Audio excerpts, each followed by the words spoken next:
A special day, in a small suburban home. Mary leaned against the old counter of her modest kitchen, her hands wrapped around a steaming mug of coffee.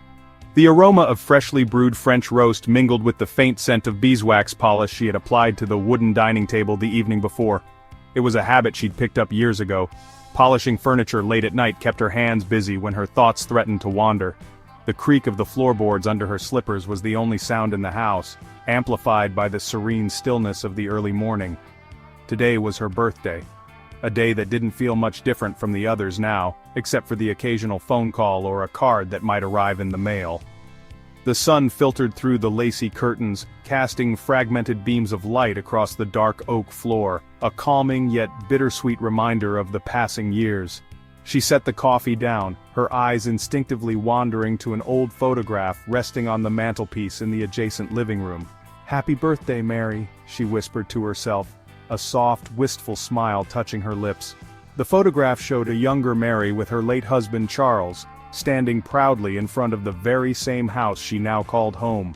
It was shortly after they'd bought it, back when the paint was fresh, and the garden brimming with young saplings they'd planted together.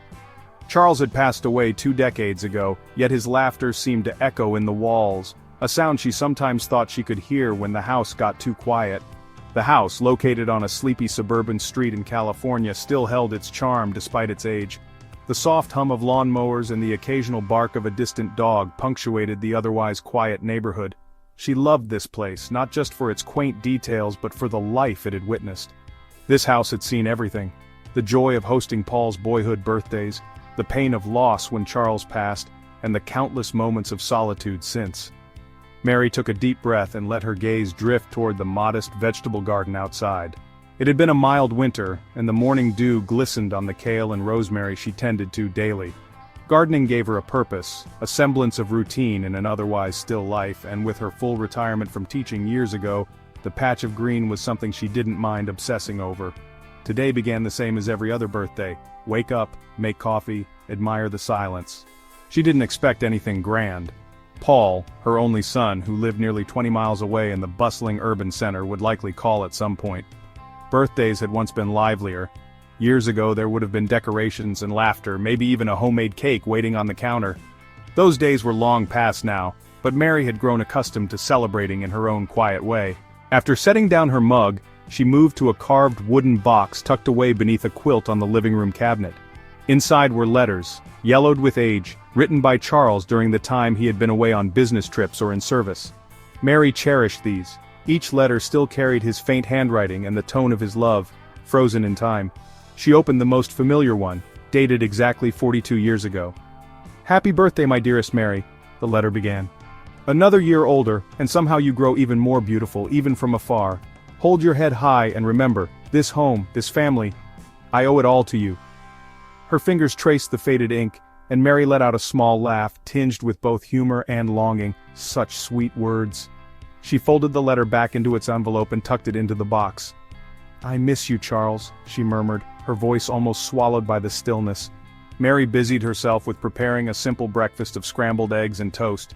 The kitchen was filled with the comforting sizzle of butter in the cast-iron pan she'd used for decades. She sliced an avocado from her backyard tree and layered it on top of the toast, sprinkling everything with salt and pepper. Sitting down at her small breakfast table, the same table that had hosted countless family meals long ago, she peered through the window, watching as a squirrel darted up the oak tree in the front yard. "I suppose it really is just another day," she thought to herself, trying to push away the melancholy quietly seeping into her chest. As the clock ticked closer to mid-morning, Mary noticed an unusual sensation, a sense of anticipation, although she wasn't sure why. Something about today felt different, though she dismissed the thought almost immediately. Birthdays were for the young, for people planning futures. Hers had become a day for reflection, and Mary was determined to keep it that way. There was a knock at the door, breaking her train of thought. It startled her. Unannounced visitors were rare. Adjusting her cardigan, she shuffled toward the door and peered through the peephole. Her heart sank slightly when she recognized the figures on the porch, Paul and Emily. They were holding shopping bags with logos that screamed extravagance. Mary hesitated for a moment, bracing herself. She turned the knob and opened the door, offering them a polite yet reserved smile. "Oh hi, what a surprise," she said, her voice cordial but with an undertone of caution. "Happy birthday, Mom," Paul exclaimed, leaning in to give her a quick hug. Emily followed suit, her gesture a bit more rehearsed, like a duty fulfilled. Standing aside to let them in, Mary's mind raced. Birthdays weren't supposed to be stressful, but as the morning's peace dissolved, she realized today might be harder than she'd anticipated. The arrival of her son and daughter-in-law Mary was rinsing her coffee cup in the sink, when the unmistakable sound of the front door opening startled her. She turned quickly, her heart skipping a beat. Visitors were rare these days and she wasn't expecting anyone. Just as she reached to dry her hands with a dish rag, the familiar voices of her son, Paul, and her daughter-in-law, Emily, floated into the kitchen. "Happy birthday, Mom!" Paul called out as he walked in, his voice filled with the kind of cheerfulness that always seemed selectively applied, bright enough to be polite, but not entirely genuine. He was carrying a large shopping bag adorned with the unmistakable logo of an expensive department store. Emily followed closely behind, holding another bag in one hand and her phone in the other, her manicured fingers tapping across the screen. "Hi, Mom!" Emily said brightly, but her eyes didn't quite meet Mary's. She had a way of smiling with her mouth while her eyes remained untouched, a skill Mary had grown to recognize over the years. "Oh, Paul! Emily! I wasn't expecting you to," Mary said, her voice filled with equal parts surprise and hesitation. She wiped her hands on her apron and offered a polite smile. "Come in, would you like some coffee or something to eat?" "No, we're good," Paul replied quickly, his tone dismissive. "We just wanted to stop by and, bring you some gifts. It's your birthday after all, right?"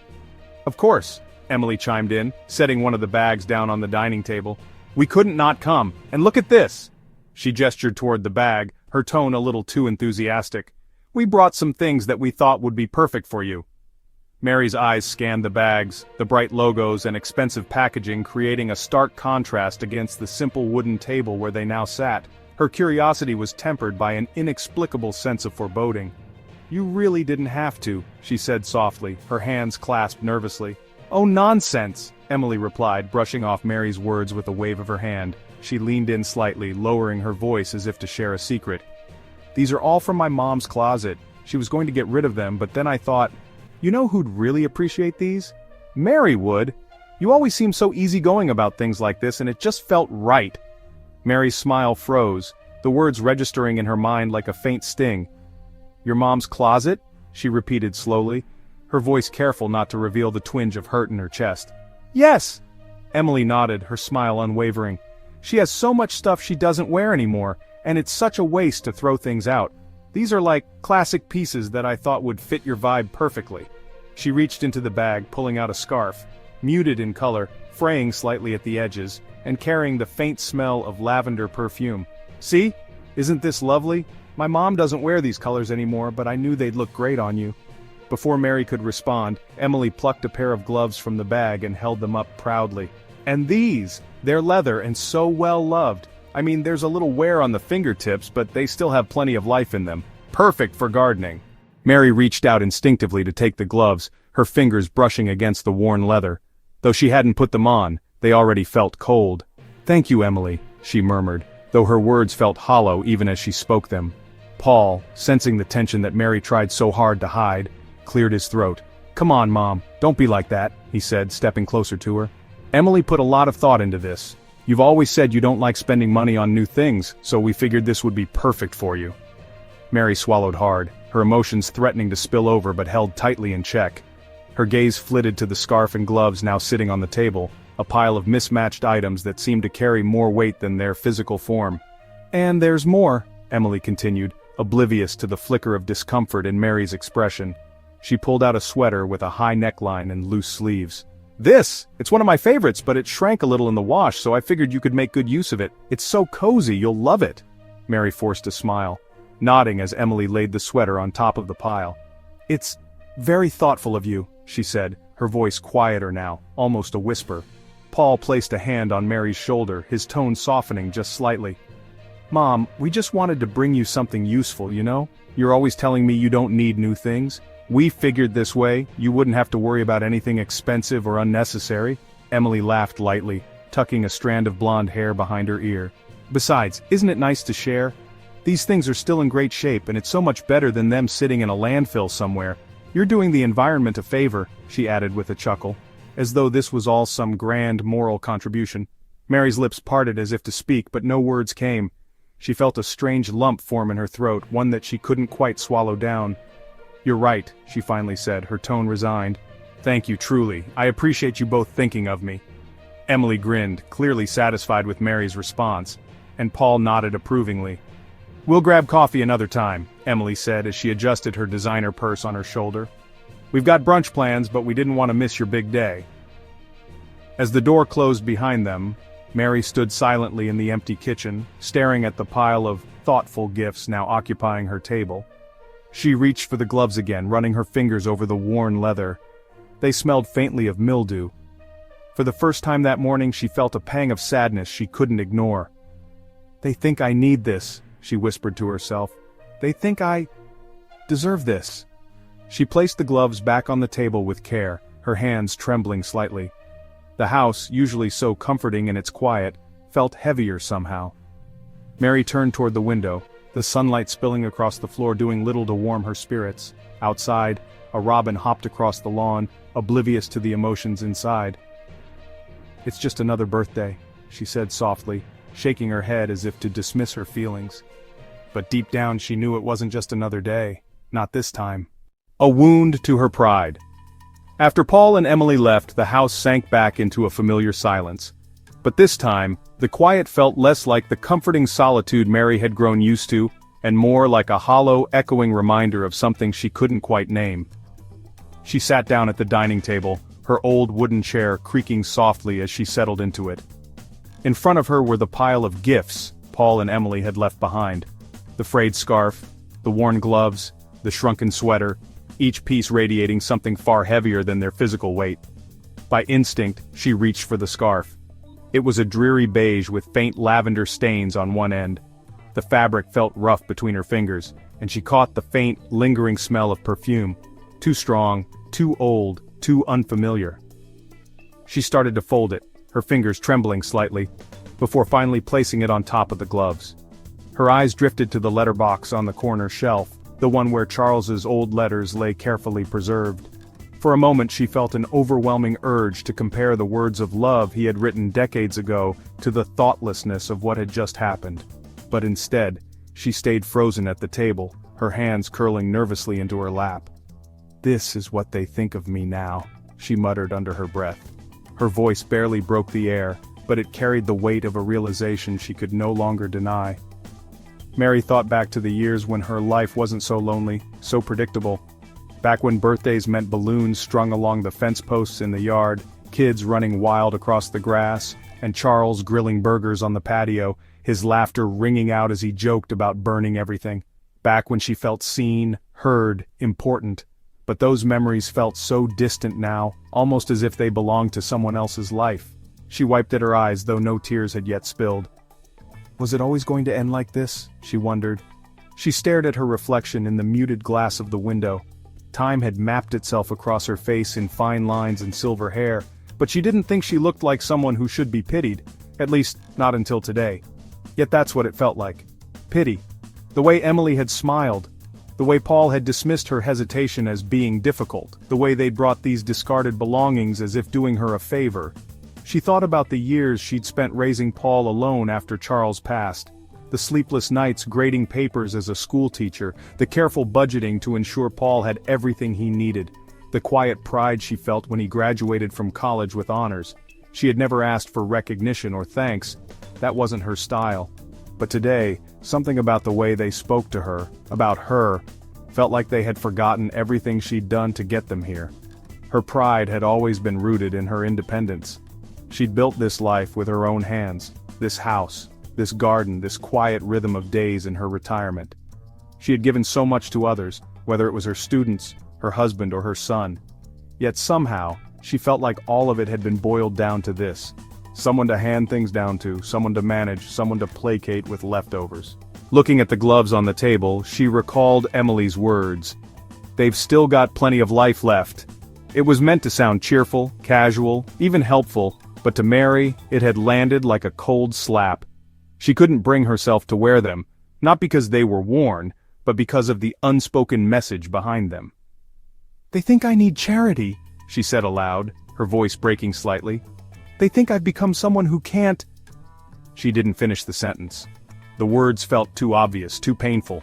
She pushed her chair back and rose to her feet, her hands finding their way to her hips as she stood there, staring at the pile. Mary wasn't one to let herself wallow for long. That was a lesson she'd learned through years of resilience.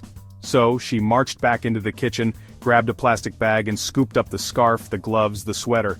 She tied the bag with a swift, decisive knot, and plopped it on the floor by the back door, as if exiling the items from her living space might help her reclaim some of the dignity they had stolen.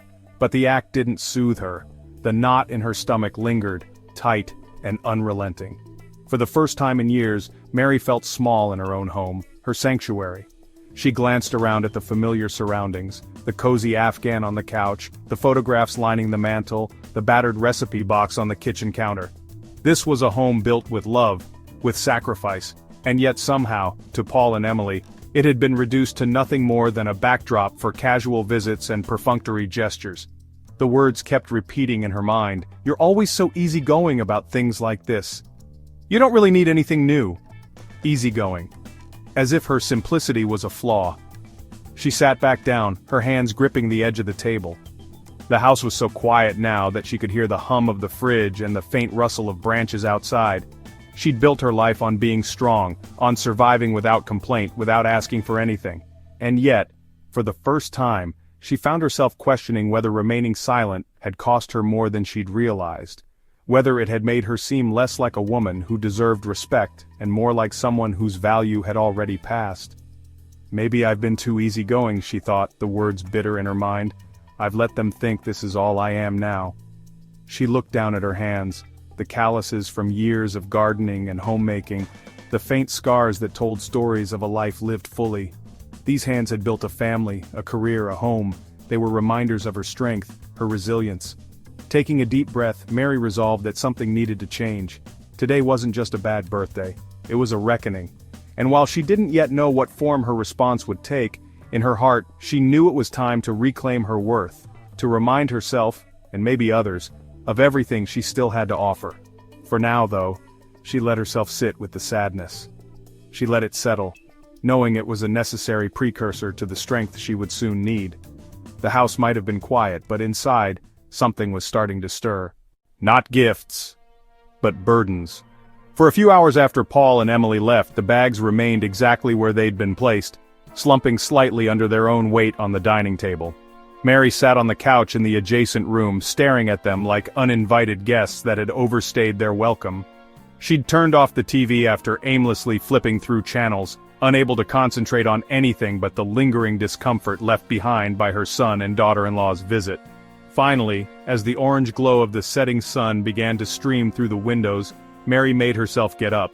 Her body moved slowly, as if weighed down by something intangible. Approaching the table, she reached for the nearest bag.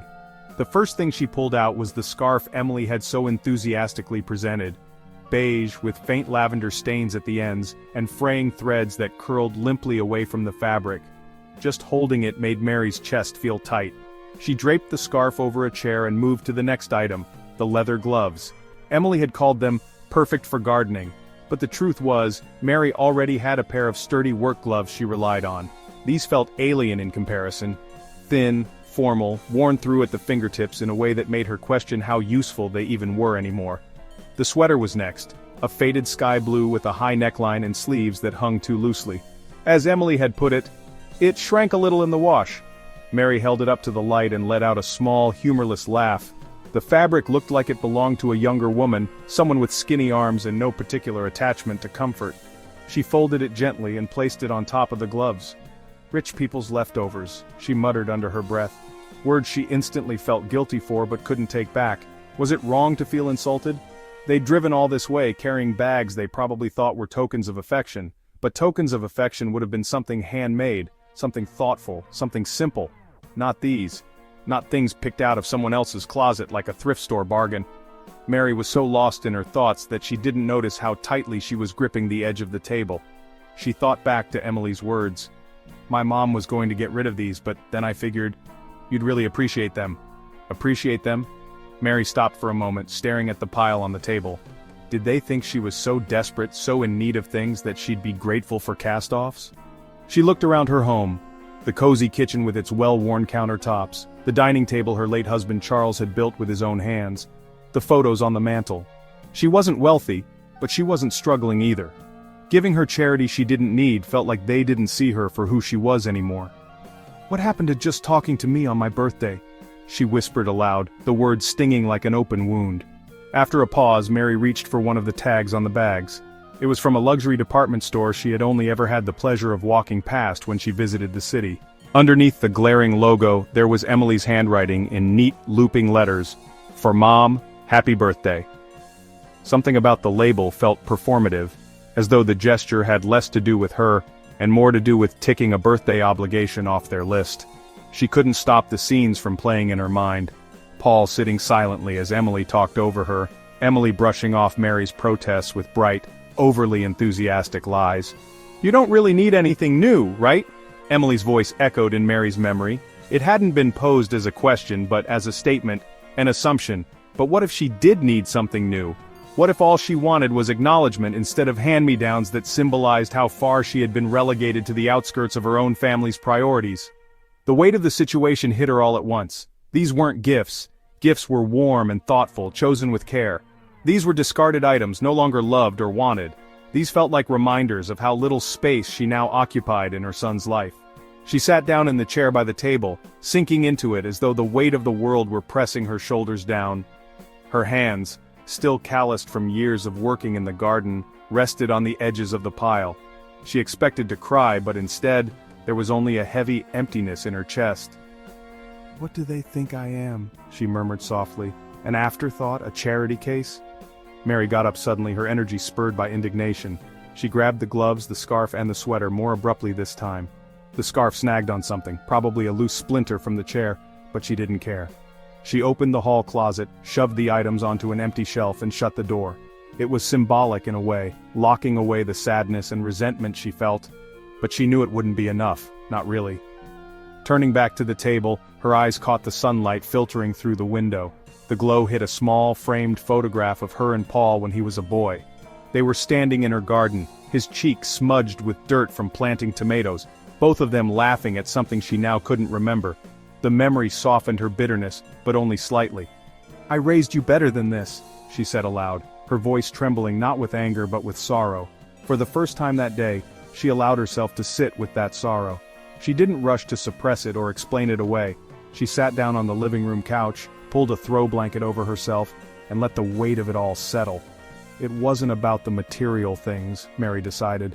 It was about how they saw her, about how much or how little they still respected the years that had shaped her into the woman she was.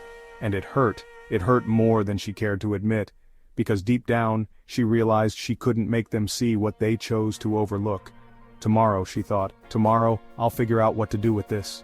But for now, she sat in her house as the sun dipped below the horizon, the warmth from its rays fading into a long, reflective evening. A dinner that was anything but warm.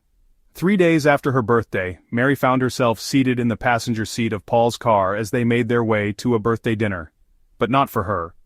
Emily's mother, Margaret, was celebrating her 72nd birthday at an upscale restaurant downtown, and though Mary hesitated when Emily extended the invitation, she had reluctantly agreed, not wanting to cause trouble. The drive was mostly quiet except for the occasional hum of the tires on the highway. Paul filled the silence by offering comments on the traffic.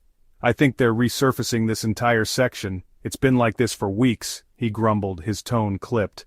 Mary stared out the window, catching glimpses of lines of streetlights blurred by the dusk. In the back seat, Emily was scrolling through her phone, her nail polish glinting under the dim car light. "Oh, Mom's so excited to see you," she chimed from behind, breaking the silence. "We hardly ever get the chance to all be together, you know." Mary gave a short nod, murmuring, "That's thoughtful," even though her stomach was twisting into a knot.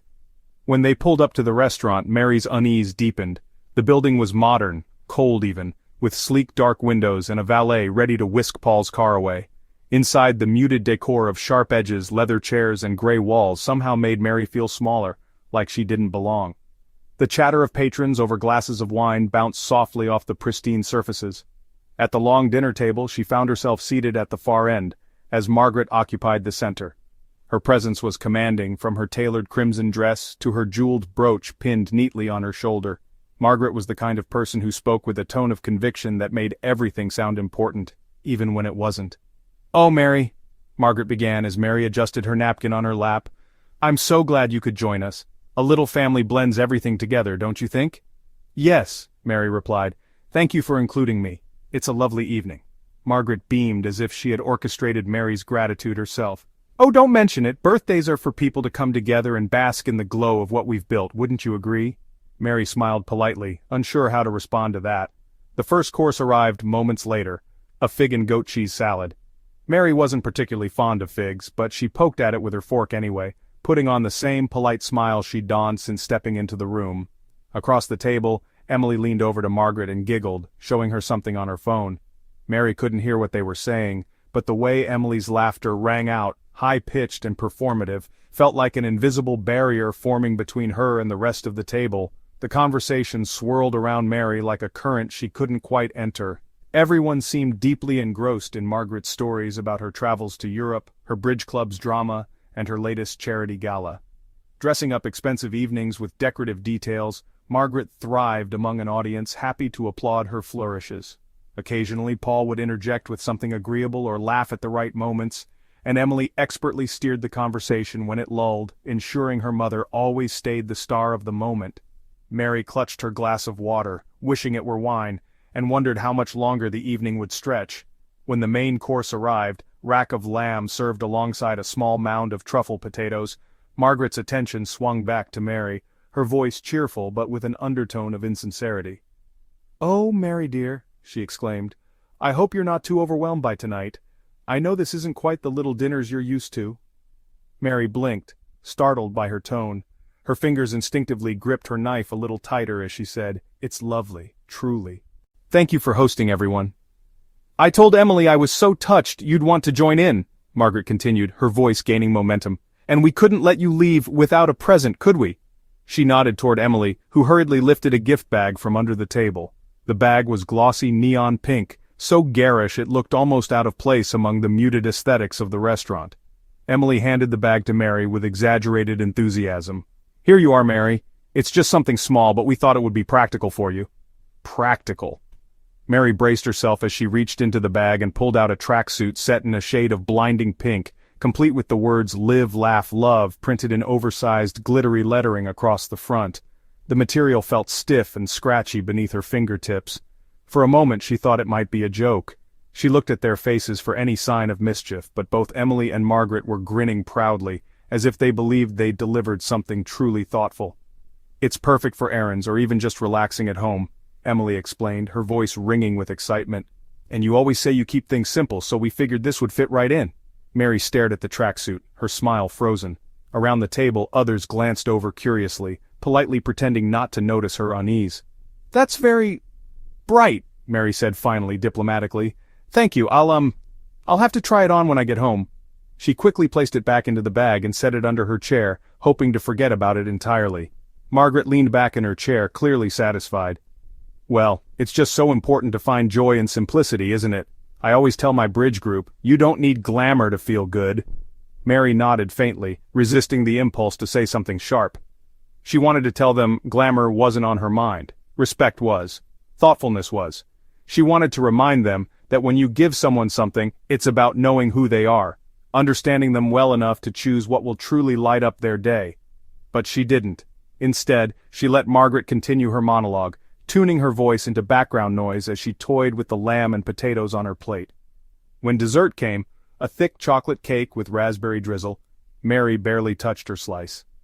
She kept her hands folded in her lap and watched as everyone else at the table seemed to glide through the evening as though nothing was off. But for Mary, everything felt off.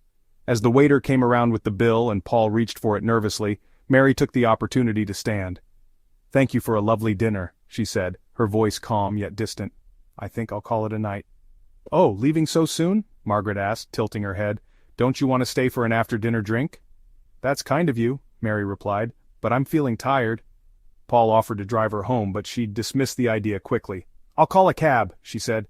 "You two go ahead and celebrate. I'll be fine."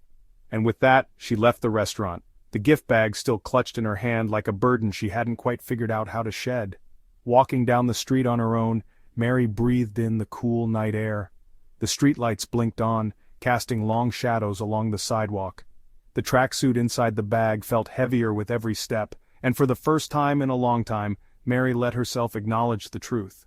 This wasn't just a bad evening, this was what Paul and Emily thought of her, not as a person with depth and memories and needs, but as someone to manage, someone to pacify.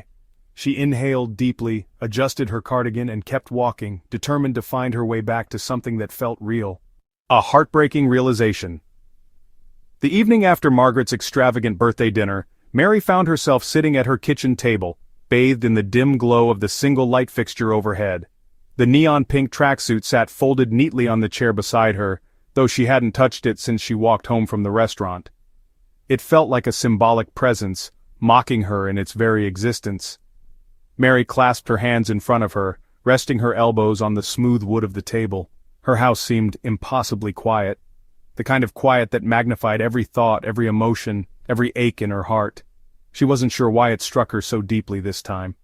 There had been countless moments over the years when she'd felt overlooked or unimportant, but tonight, the weight of it seemed to press on her chest, heavier than it ever had before. She gazed around her kitchen, letting her eyes settle on the familiar objects she had lived with for so many years. The pot rack above the stove, still holding the sturdy cast-iron skillet she'd been using since she and Charles were young. The chipping paint on the cabinets, which she had intended to fix last summer but never got around to. The wooden dining table, slightly uneven now but still solid, still holding memories of innumerable meals and conversations. This was her life. It wasn't glamorous, clean, or modern. It wasn't the sleek leather and glass of Margaret's world, or the perfectly curated minimalist decor of Emily's home. But it was hers, and she had loved it fiercely, even as the years had weathered both her and the things she had built. Tonight, though, it all felt like a cruel lens under which she was being judged. Her home, her choices, her life. The suffocating realization hit her like a rip current she couldn't swim out of. Paul and Emily didn't see her anymore. Not really. "Oh, Charles," she whispered into the empty room, her voice cracking under the weight of the words. "What happened to us?" She had always thought that the sacrifices she made as a mother and wife would be enough. For years, she'd never let herself expect gratitude from Paul. He was her son after all, and raising him was simply her duty. But that didn't stop the hurt she felt now, realizing how distant he had become. They used to be so close. Mary could still picture 8-year-old Paul kneeling in the vegetable garden, his hands covered in mud as he carelessly planted tomato seedlings. She'd laughed at the time, watching him plop handfuls of dirt onto the roots without much concern for neat rows or proper spacing. "Mom, do you think they'll grow?" he'd asked, his young voice full of wonder. "Of course they will," she'd replied warmly, kneeling beside him to help. "Anything can grow if you give it enough care and love." Now it seemed those words no longer applied. Somewhere along the way, the deep connection they shared had withered, and for the first time, Mary wondered if she had contributed to that in some way. Had she unwittingly allowed herself to fade into the background of Paul's life? Had her unshakable "I'm fine" attitude given him permission to see her as someone who didn't need, or deserve, attention? Mary's gaze shifted to the pink tracksuit again. It looked so out of place in her modest home, all glittery and bright like a prank someone had played. Emily's voice echoed in her mind. "You always say you keep things simple, so we figured this would fit right in." It wasn't just the tracksuit, or the scarf, or the gloves.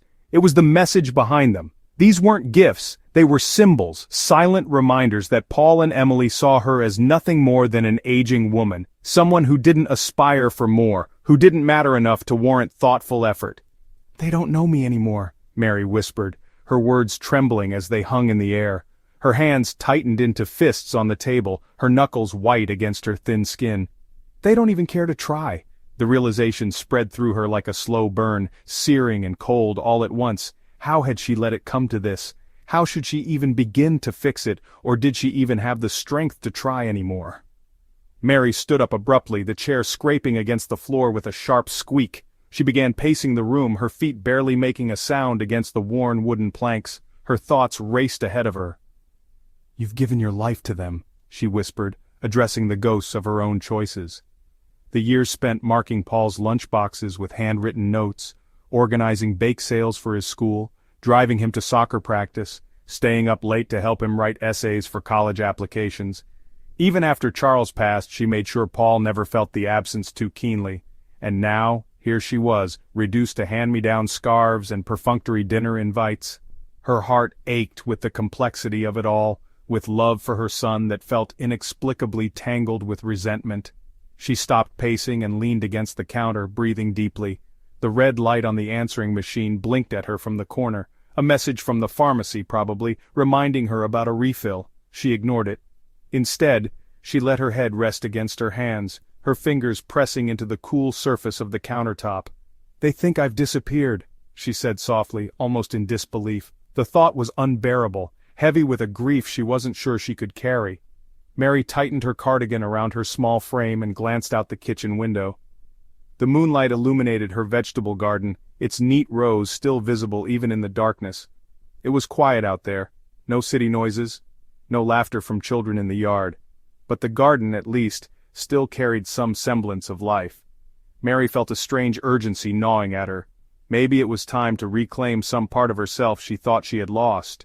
Maybe she could stop being someone who simply accepted what she was given. Cast-off sweaters, glittery tracksuits, or the lack of attention from those she loved most. She turned back to the pile of gifts on the chair and let out a bitter laugh.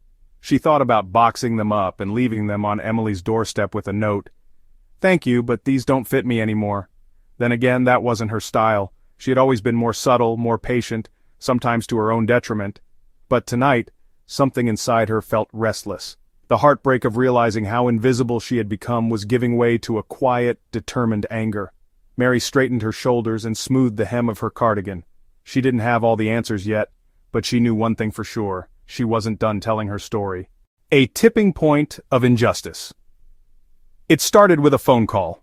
Mary was sitting in her favorite armchair by the window, a book resting in her lap, though she hadn't turned its pages in over an hour. The peaceful afternoon light streamed through the lace curtains when the phone rang. She didn't rush to answer it. There wasn't any urgency in her life now, no one waiting on her to fix anything like it used to be. When she finally picked it up, Paul's voice greeted her, unusually cheerful but layered with something she couldn't quite place. "Hi, Mom," he began, far too enthusiastically for a casual check-in. "Paul, hello," Mary said cautiously, tucking a strand of silver hair behind her ear. "How are you? Everything okay?" She always asked this first, the remnants of a mother's instinct hardwired into her. Yeah, everything's good," Paul replied quickly, brushing past her concern. "Listen, I was talking with Emily the other day, and we've been thinking about some things that might make things, easier for you." Mary's free hand instinctively clenched the armrest of her chair. "Oh, easier?" she repeated, her voice soft but guarded. "Yeah, the house is a lot, it's an old place, and I know it takes a lot to keep up. The maintenance, the property taxes, gardening, everything.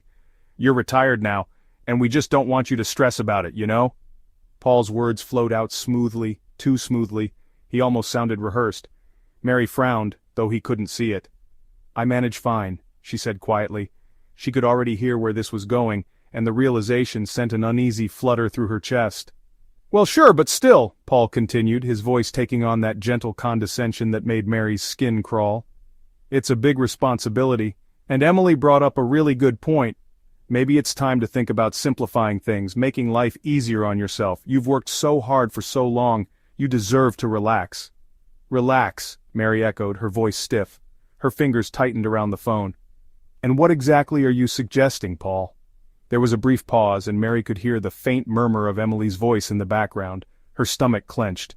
"We were thinking," Paul said finally, his tone too casual, as if he were asking her permission to borrow the car, "that maybe it'd be a good idea to transfer the house into our names, for practical reasons.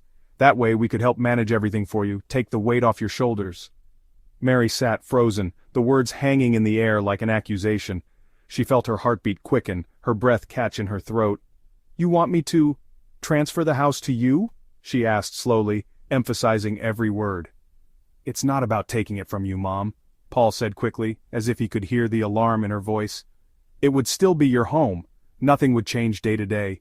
It would just give us the ability to handle the bigger stuff, legally, Emily's voice suddenly cut through in the background, chiming in firmly enough for Mary to hear. And who knows, if we ever wanted to sell it someday, we could invest that equity into something with a higher return, like a beach property or something closer to the city. Mary's blood ran cold. Sell this house? The words came out sharper than she intended, but she couldn't stop herself. Paul hesitated. No, not now. It's something to think about in the long term. The property's value is good now, but down the line, well, it just makes financial sense to explore options. Mary felt a heat rising in her chest, anger mixing with disbelief. How could they even suggest this?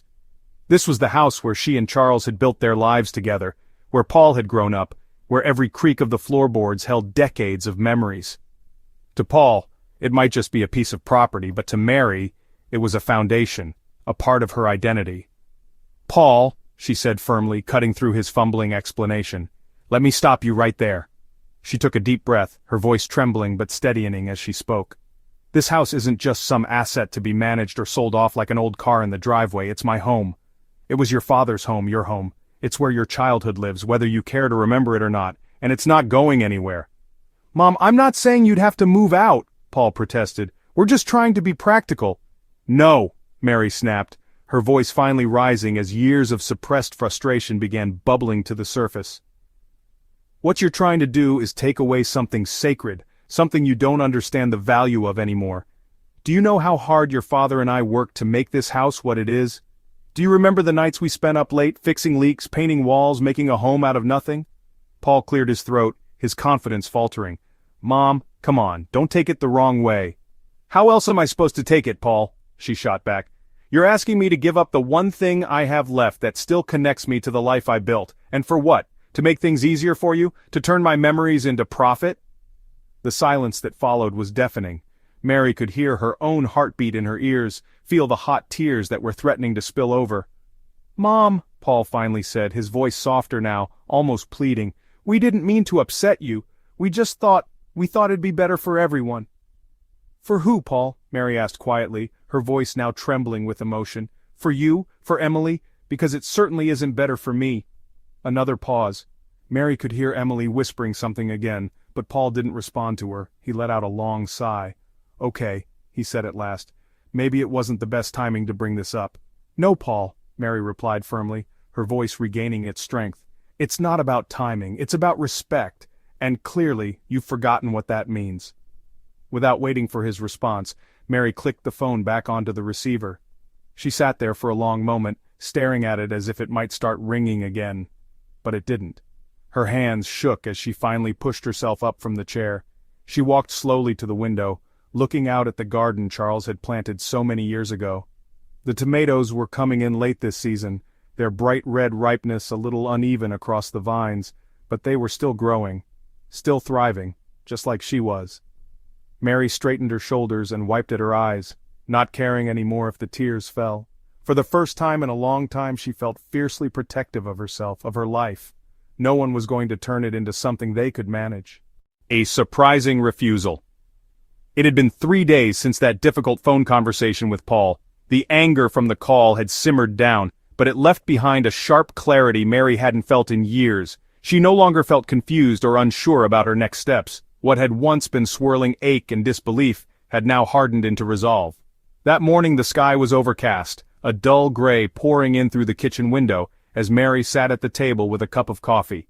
Her hands were wrapped around the warm ceramic mug, but her gaze was fixed on a pile beside her, the scarf, the gloves, and the sweater she had taken back out from the closet. They would not stay in her home. Just as she was about to fold one of the items and place it in a bag, she heard a car pull into the driveway. Her heart sank slightly. There was only one car that made that sputtering sound as it parked. Sure enough, a moment later, Paul and Emily's voices filtered through the crisp air, and Mary watched them approach the door with polished smiles and a sense of purpose in their stride. Emily was clutching yet another bag in her pristinely manicured fingers while Paul carried what looked like a bouquet of supermarket flowers. Mary exhaled deeply, straightened her back, and stood to greet them. "Mom!" Paul called when she opened the door. "Look who's here to see you!" He tried for enthusiasm as if this were a cheerful, unexpected visit. "Oh, Paul," Mary said evenly. "Emily." She stepped back to let them in, though she didn't offer the usual warm gestures. They didn't seem to notice. "Brought you something," Emily chirped, holding up a decorative bag with tissue paper that frothed over the top. She set it down on the kitchen counter before Mary could protest. "I thought this time we'd bring something a little brighter, something fun. A little pick-me-up," Paul added with a grin, holding out the flowers. "For the best mom in the world." Mary folded her arms across her chest, fixing her son with a pointed look as she ignored the flowers entirely. She wasn't going to let the pleasantries distract her. "What brings you here?" Mary asked calmly, though there was an edge to her voice. Paul faltered slightly. We wanted to check in on you, make sure everything's okay." Mary tilted her head slightly, skeptical. "Oh, is that so? You're worried about me now, are you? Or is this about the house again?" Paul's face flushed a deep pink, and Emily shifted uncomfortably, her cheerful demeanor cracking for a split second before she forced a smile back onto her face. "Mom," Paul began, his voice softening like he was trying to soothe a frightened animal, "let's not make this bigger than it has to be. We just thought, well, after our last conversation maybe we didn't explain things well. We only want what's best for you." Mary raised an eyebrow. "What's best for me?" She repeated the phrase slowly, the hard line of her mouth betraying her disbelief. "Tell me, Paul, how exactly is handing over my home and my memories to you what's best for me?" Emily cut in quickly, her voice light but rehearsed. "Mary, we're not trying to take anything away from you. We want to help. You'll still get to live here and have everything you need. You won't even notice anything's changed." Mary paused for a moment, then without a word she walked over to the kitchen counter and retrieved Emily's new gift bag. She emptied the contents onto the table. A busy patterned scarf covered in oversized sunflowers, a pair of fluorescent gardening shears still in their plastic, and a coffee mug with the words, "Plant Lady," emblazoned in bold green on the side. "Is this what you think of me?" Mary asked, her voice calm but biting. She gestured toward the cascade of items now sitting in front of them. Emily blinked, her mouth opening and closing like she couldn't quite decide what to say. "Well, it's practical, useful," she eventually stammered. "Practical," Mary echoed, the word landing like a challenge in the room. Slowly, she folded the sunflower scarf into a perfect square, set it beside the mug, then placed the gloves, the original scarf, and the sweater from earlier into a paper bag she had prepared that morning. "I appreciate the thought," Mary said with a sternness neither Paul nor Emily could mistake for politeness, "but I think it's time I returned these to you." She handed the bag to Emily, who took it reflexively, confusion and embarrassment slowly coloring her face. Paul ran a hand through his hair nervously. "Mom, don't be like this." "No, Paul," Mary said, her tone firm now, heavier, making it impossible to mistake for anything but years of unspoken truth. "I've always been the kind of person who doesn't ask for much, you know that. I thought I was teaching you something good, that being grateful, that being happy with little, was a kind of strength." She paused, her chest rising and falling with the weight of what she wanted to say next. "But what I didn't teach you," she continued, her voice steady, "was that there are limits, that even the simplest person deserves respect. I don't want your leftover scarves, I don't want things you bought last minute to pacify me, and I certainly don't need you to take my home away because you think you know better than I do how to live my life." Paul opened his mouth to interject, but Mary held up a hand. "Let me finish," she said, her eyes flashing. "You think you're helping me, but all you've done is remind me how little you see me anymore. I'm your mother, the woman who raised you, who stayed up through the night making sure you got every chance in this world. And now you come in here with your plans and decisions thinking I'm too old, too blind to know what's good for me. It's insulting, Paul. It's heartbreaking." The silence that followed was heavy, stretching across the room like the weight of the truth Mary had just spoken aloud. Emily shifted uncomfortably, clutching the paper bag as though it might burn her fingers. "I didn't," Paul began, his voice small. "I didn't mean for it to feel that way." Mary gave him a long, searching look before softening slightly. "Maybe you didn't," she said quietly, "but it does. And I need you to understand that if you want to truly help me, you need to start by respecting what I've built here. Respecting me." Paul nodded slowly, his face pale, while Emily remained uncharacteristically silent. Mary turned toward the door and opened it, her shoulders straight and proud. "You should go," she said, her voice steady. "Think about what I've said. Think about how you'd feel if someone tried to take your life and strip it down to nothing but practicalities. Then you tell me if that feels like love." Paul and Emily stepped out into the gray afternoon light, the paper bag awkwardly clutched in Emily's hands. As the door clicked shut behind them, Mary let the silence settle over her home once again. For the first time in years, though, it didn't feel hollow. It felt like peace. Regret. It happened 2 weeks after their last visit. 2 weeks of awkward silences, sidestepped phone calls, and a growing sense of guilt that gnawed at Paul with every passing day. He knew something had changed during that confrontation with his mother, but it wasn't until the quiet moments, like when he scrolled distractedly through photos of her garden on his phone or sat across Emily at dinner without much to say, that it began to truly sink in. Paul hadn't wanted to admit it at first, not to himself, and certainly not to Emily. But the look in his mother's eyes during their last conversation haunted him. It hadn't been anger, not really. It had been something far worse: disappointment. Disappointment that came from a place of deep knowing, from the kind of love that had endured decades of sacrifice, love that expected better because it had given better. And now, for the first time, Paul let himself wonder, had he really become so blind to her? That evening, Paul sat on the couch staring blankly at the muted television. Emily sat on the other end, scrolling on her phone while sipping tea. He cleared his throat, breaking the silence. "Do you think we went too far?" Paul asked hesitantly, his voice softer than usual. Emily glanced up from her phone, her brow furrowing slightly. "What do you mean?" "With my mom," Paul said, leaning forward and resting his elbows on his knees. Do you think we mishandled things?" "Mishandled?" Emily echoed, setting her phone down on the glass coffee table. She seemed to consider his words for a moment, crossing her legs beneath her. "I mean, we were trying to help. That's what this was about, wasn't it? Helping her?" Paul sighed, running a hand through his hair. "Yeah, that's what I thought," he murmured. "But I don't know, Em. The way she looked at me, the things she said, I just can't stop thinking about it." "It's not like we were trying to hurt her," Emily said, her voice defensive but tinged with uncertainty. "She's set in her ways, Paul. You know how she is. Always insisting she's fine, even when she's stretched thin." Paul was quiet for a moment before replying, his voice tinged with regret. "Maybe she's been fine because she's strong. Maybe she's always been strong. And I convinced myself that meant she didn't need anything from me, or that it meant anything I gave her would be good enough because she'd never complain or push back." Emily shifted uncomfortably, pulling her cardigan tighter around her. "You're overthinking this," she said lightly, though her tone lacked conviction. But Paul shook his head. "I don't think I am," he said firmly, surprising even himself with the certainty in his tone. "I think we've been making her feel like an afterthought, like she's just this old woman with no life beyond what we decide to give her, and that's not who my mom is. That's never been who she is." Emily looked at him, her expression softening. She hesitated before speaking, her voice quieter now. "You really think we hurt her that badly?" "I know we did," Paul said simply. "And I need to fix it, we both do." The next morning Paul and Emily stood together in the aisles of a small boutique, scanning shelves of scarves, sweaters, and home goods. Emily fidgeted with the strap of her purse, eyeing the displays skeptically. "She's probably not going to care about what we buy," Emily murmured. "It's not just about buying something," Paul replied, his tone resolute. "It's about showing her that we're listening, that we see her. She doesn't need expensive things, she just wants to feel like she matters to us." They finally settled on a scarf in a rich burgundy color, the kind that felt soft but sturdy, like something you'd choose because you planned to keep it forever.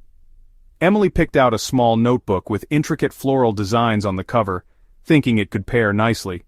Outside, as they loaded the bag into the car, Emily glanced at Paul. "I think you're right," she admitted quietly. "About your mom, about everything." Paul met her gaze, surprised but grateful. "Thanks, I know this whole thing has been uncomfortable." Emily shrugged. "Well, she's your mom, and I guess that makes her my family too, so yeah, let's do better." When they pulled into Mary's driveway later that afternoon, Paul's stomach knotted with nervous energy. The house looked the same as always, quaint, quiet, with the faint smell of rosemary wafting from the garden. But Paul knew everything had changed, at least for him. Mary answered the door after just 2 knocks, her expression neutral but guarded. "Paul, Emily," she said, stepping aside to let them in. Her voice carried none of the warmth Paul remembered from his childhood, but she wasn't cold either. She was simply cautious. "Hi, Mom," Paul said softly. "We, wanted to come by, to talk." Mary nodded slowly, leading them into the living room. The silence stretched as they sat on the couch with Mary settling into the armchair across from them. Paul cleared his throat. "Mom, I've been thinking a lot about what you said, about what we've done, how we made you feel, whether we meant to or not." He hesitated, his hands clasped tightly in his lap. "And I know we messed up. I know I messed up. Mary tilted her head slightly, her gaze sharp but not unkind. Go on. Paul looked down at his hands. I didn't realize how much we were taking you for granted. All this talk about the house, about fixing things for you. It wasn't about helping, not really. It was about control, about making things convenient for us, and I'm so sorry for that. Emily leaned forward, her voice softer than usual. Mary, I know I haven't always been sensitive to things. I can see that now, and I'm sorry too. You deserve more than thoughtless gifts and quick visits. We want to do better. I want to do better. Mary studied them for a long moment, her expression unreadable. Then finally she let out a quiet sigh. It's not just about the gifts or the visits, she said, her voice steady. It's about the respect, the recognition that I'm still here, that I still have something to offer, that I'm not just some project to manage. Paul nodded quickly. I get it. I'm starting to get it, and I want to make it right, Mom. I don't want you to feel like an afterthought. Mary's lips curved into the faintest hint of a smile. Well, she said, her voice softening ever so slightly, I suppose it's a start. Paul exhaled deeply, relief washing over him. Can we take you to lunch? He offered. No agenda, no pressure, just some time together. Mary raised an eyebrow but nodded. I think I'd like that, she said simply. As they left the house together a little while later, Paul felt something in him shift. For the first time in years, he felt like he was reconnecting with his mother, not as someone to be placated or managed, but as the extraordinary woman she had always been. Learning to love herself. The morning sunlight poured through the kitchen window in golden streams, warming Mary's hands as she sipped her coffee. It had been weeks since Paul and Emily apologized, and although the tension from those encounters had lessened, the memories of their words lingered. Mary had spent much of the time since then thinking not about them, but about herself. For decades her life had revolved around others, her husband Charles, then Paul, and even her career as a dedicated teacher. She had never stopped to think, what does Mary want? It had always been about everyone else. When she looked back over the years, it wasn't regret that filled her chest. It was sadness. Sadness that she had given so much and had asked for so little in return, even from herself. As she sat at the table, staring out at the small garden she'd kept alive through winters and droughts, a thought crossed her mind. I've taken such good care of everything else. When will I start taking care of me? The thought was both liberating and unsettling, but it stayed with her all day. Later that afternoon she found herself walking through Main Street, something she rarely did. The small downtown area bustled with people in coats and scarves, dipping into shops and cafes to escape the crisp autumn chill. She passed by a bookstore she had walked by hundreds of times before without ever stepping inside. The smell of roasting coffee from within mingled with the faint scent of old paper, and Mary couldn't resist pushing open the door. Inside, a little bell jingled overhead, and a wave of warmth from the steam radiators greeted her. Stacks of books were displayed across wooden tables, and shelves reached for the ceiling, stuffed with novels, biographies, cookbooks, and colorful children's stories. A chalkboard near the register caught her eye. Your story matters. Write your own ending. Mary stood frozen for a moment, letting the words sink in. Can I help you?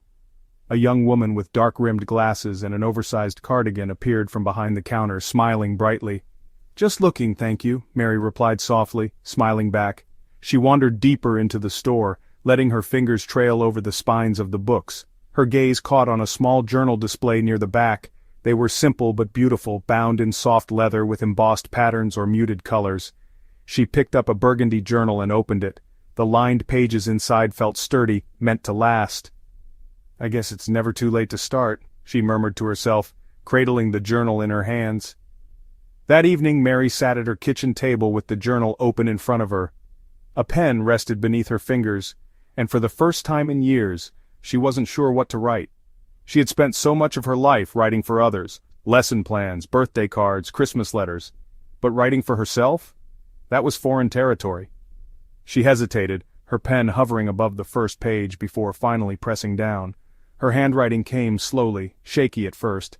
Dear me, for so long I've been trying to prove my worth through others, through the people I've cared for, through staying silent to keep the peace. But today I'm realizing that I don't need to prove anything anymore. Maybe I'm not here to serve others. Maybe I'm here to finally find out what I love, what makes me happy. Her hand paused, and she stared at the ink on the page, surprised at how easily the thoughts had come. She continued to write, her words flowing faster now, as if a door had opened inside her. I want to live the rest of my life differently. I want to say yes to things that make me feel alive. I want to say no to the things that don't, and today that starts with me." She closed the journal, her chest feeling lighter, and promised herself that tomorrow she would begin again. The next morning Mary woke early, excitement bubbling under the surface. She pulled out a folder from the bottom drawer of her desk where she kept a list of dreams she had written years ago. Most of them were small, things she wanted to try someday but had always set aside as impractical. She ran her finger over one particular item and smiled. A week later she stood in the middle of a modest but cozy storefront. The space smelled faintly of new wood and old books. Shelves lined the walls, and a small group of potted plants sat on a sunny windowsill near the front. At the counter, a small hand-painted sign read, "Mary's Book Nook, where stories begin." The bookstore wasn't anything grand, just a small shop where she could share her love for reading and connect with the quiet lovers of stories in her community. Her late husband's savings, carefully set aside and untouched for years, had made it possible. "What do you think, Mom?" Paul's voice brought her back to the present. Mary turned to find her son standing in the doorway, carrying a box filled with books she had chosen for display. He looked uncertain, as if he wasn't quite sure whether his efforts to help today would be welcome. "I think it's perfect," Mary said. Paul studied her face for a moment, his hesitation melting into relief at the smile playing on her lips. "I'll leave this here," he said, setting the box down on the counter. "You've really built something amazing." "I just took a step," Mary replied, smoothing her hands over her apron. "I let it grow from there." Paul gave her a thoughtful nod, his gaze lingering. "You look happy," he said finally. "I am," Mary said simply, and for the first time in a long time, she truly meant it. As the weeks passed, Mary began to see small but remarkable changes in herself. Her mornings became meditations of watering flowers in the front window, organizing shelves and chatting with local customers. The store gathered a following among both adults and children in the neighborhood, and nothing made her happier than seeing a young reader clutching a new book, or an older neighbor leaving with a copy of their favorite novel. Sometimes she'd smile quietly to herself, thinking that her bookstore was not just a place for stories, but also her way of finally coming into her own. It was never too late, she'd learned, to create a life you love. For the first time in years, Mary wasn't waiting for her life to happen around her, she was writing it herself, page by page. Old connections come flooding back. It was a quiet Tuesday afternoon in the shop. The autumn sun filtered through the thick wooden blinds, casting dappled patterns across the floor. Mary stood behind the counter, carefully balancing a stack of newly arrived books. The bell above the door jingled softly, breaking the calm. "Good afternoon," Mary called out automatically, not looking up right away. Her voice was warm, steady, the result of months of growing comfort in her small business. "Oh my goodness," a voice responded, a mix of surprise and familiarity. "Mrs. Hartwell?" Mary froze. Suddenly she felt 16 again, hearing her maiden name spoken aloud, a name she hadn't heard in years. Slowly she turned to the voice, her eyes falling on a woman standing by the entrance. At first Mary didn't recognize her. The woman was in her mid-30s with dark curly hair pinned back loosely, and an old weathered messenger bag slung over her shoulder, but then something clicked in Mary's mind. "Rachel?" Mary asked, tilting her head slightly, her voice both questioning and eager. "Rachel Simmons?" The woman's face broke into a wide smile, her hazel eyes lighting up. "Yes, it's Rachel Harper now, but yes, it's me! I can't believe it's really you!" Mary let out a loud laugh, a mix of relief and joy. She wiped her hands on the skirt of her apron and walked around the counter. "Good heavens, look at you! Rachel, I haven't seen you since you graduated high school. What are you doing here?" Rachel laughed in return, brushing her hair away from her face. "It's been, 15 years, 20? I was just driving through town and saw the sign outside Mary's Book Nook. I thought, there's no way it's the Mary Hartwell I know. But here you are, still somehow exactly the same." Mary's face softened into a smile, her heart swelling with pride and nostalgia. "Oh, sweetheart, you flatter me. I'm the same, really, maybe older. A few more lines, a lot more gray, but the same." Rachel shrugged playfully. "Maybe a little older," she teased, "but just as kind-looking as I remember, and it's Mrs. Hartwell in my head. I don't think I'll ever be able to call you just Mary." Mary shook her head, gesturing to a cozy armchair by the sunny window. "Come, sit with me. Tell me everything. What have you been doing with your life? Where are you now?" Rachel followed, dropping her bag gently onto the floor and easing into the chair.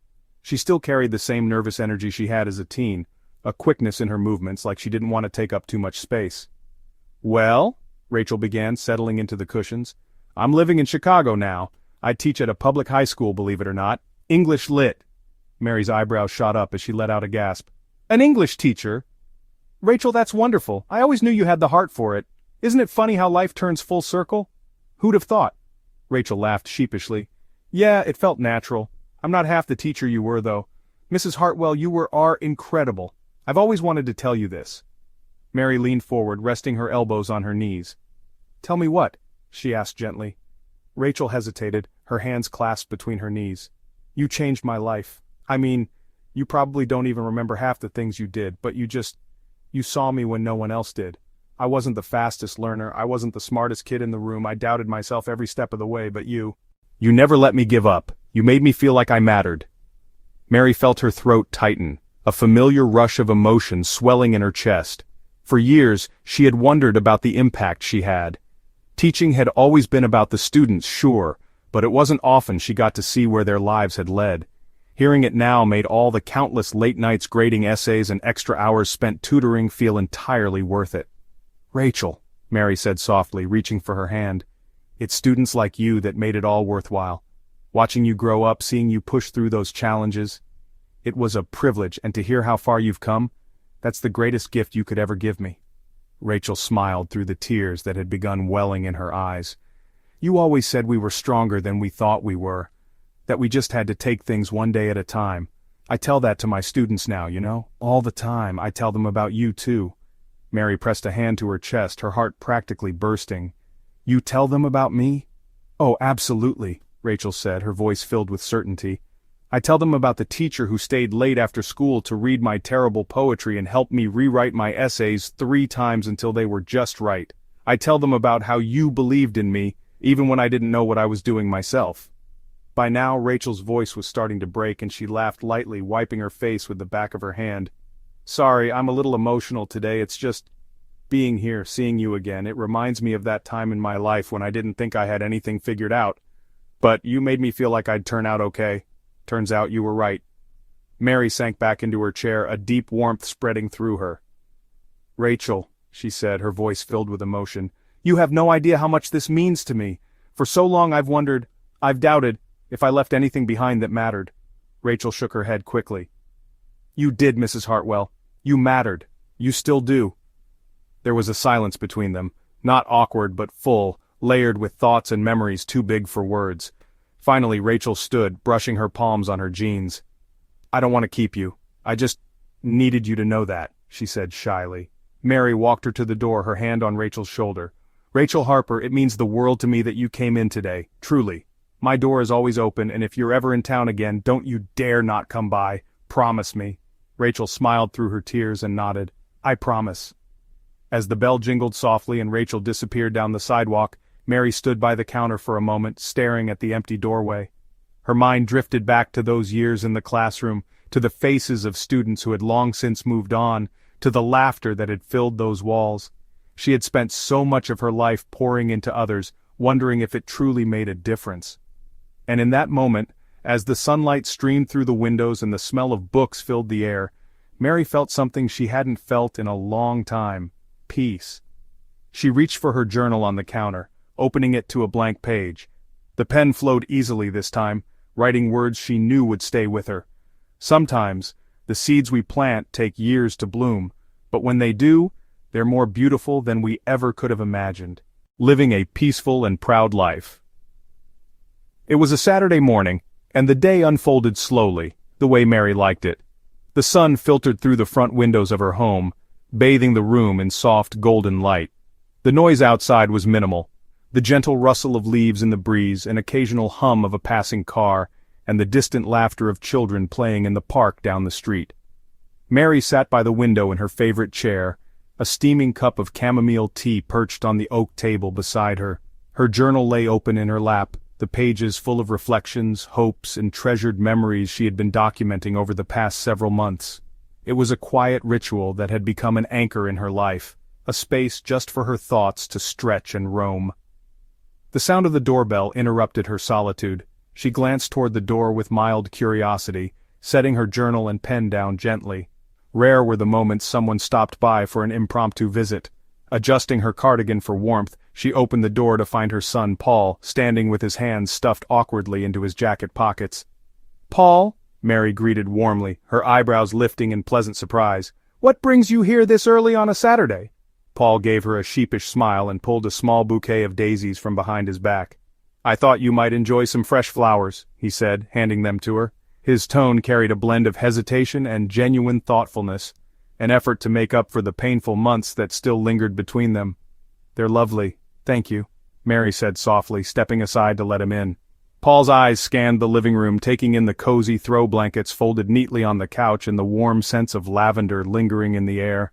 Something about this house always felt like stepping into the past, into his childhood, yet it also carried a sense of timeless peace that could only be his mother's doing. Mary walked over to the kitchen counter and pulled out a ceramic vase, already half filled with water. "You want tea?" she called out over her shoulder. "Sure," Paul replied, pulling out a chair at the small dining table. As Mary prepared the tea, an easy silence fell between them, punctuated only by the faint clinking of teacups and the gentle bubbling of the kettle. Though no words were exchanged, Mary felt no urgency to fill the quiet. These moments, peaceful, unhurried, had become her sanctuary, and she suspected Paul had come to appreciate them as well. When she placed the steaming tea in front of him and sat down across the table, Paul cleared his throat as if he'd been rehearsing what he was about to say. "Mom," he began, his voice warm but tentative. "I've been thinking about our talks lately, about what you've said, and what I've realized about myself." Mary tilted her head slightly, her expression curious and open. "Go on," she encouraged, wrapping her hands around her mug. Paul breathed out a small laugh before continuing. "You know, I used to think that helping you meant doing what I thought was best for you. I thought simplifying your life or making decisions for you would make everything easier. But I never stopped to realize how much of your life you've built, how much you've done." Mary's lips curved into a faint smile, but she didn't interrupt. She could sense there was more he needed to say. "I mean, look at this house," Paul said, gesturing around them. "Every corner of it has a story, something you and Dad worked for together. You've poured so much of yourself into this home, into your garden, into your life, and I see it now." He paused, searching for the right words. "I guess what I'm really trying to say is, I'm proud of you, Mom. And well, I'm sorry I made you feel like that wasn't enough." Mary's smile softened, the warmth radiating from her expression making Paul feel, for a moment, like he was a little boy again. She reached out and placed her hand gently over his. "Oh, Paul," she said, her voice steady but full of emotion. "You were always enough for me. Always. But I appreciate those words more than you know." Paul looked down at her hand, then back up to her eyes. "It's about time I told you that, isn't it?"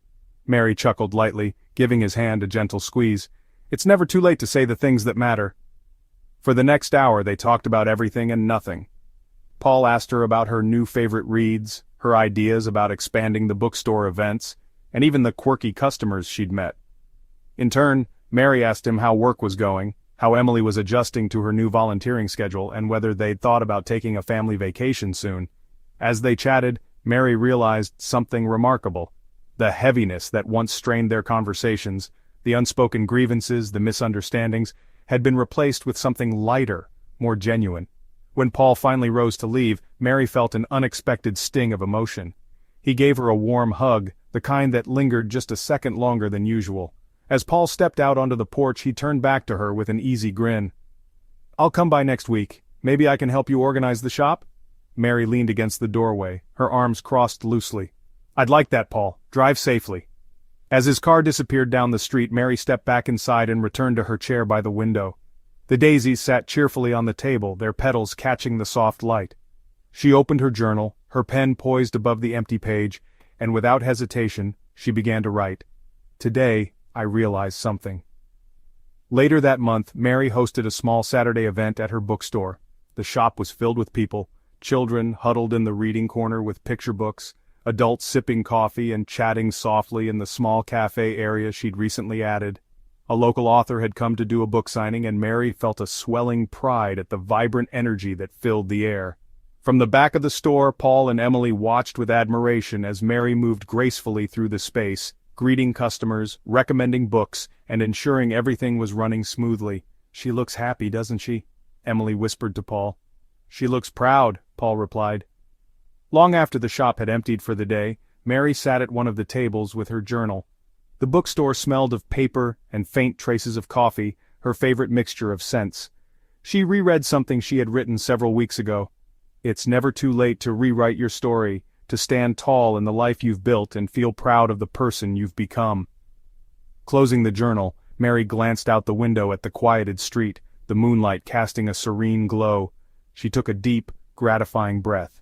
At last, she didn't just feel at peace. She felt whole.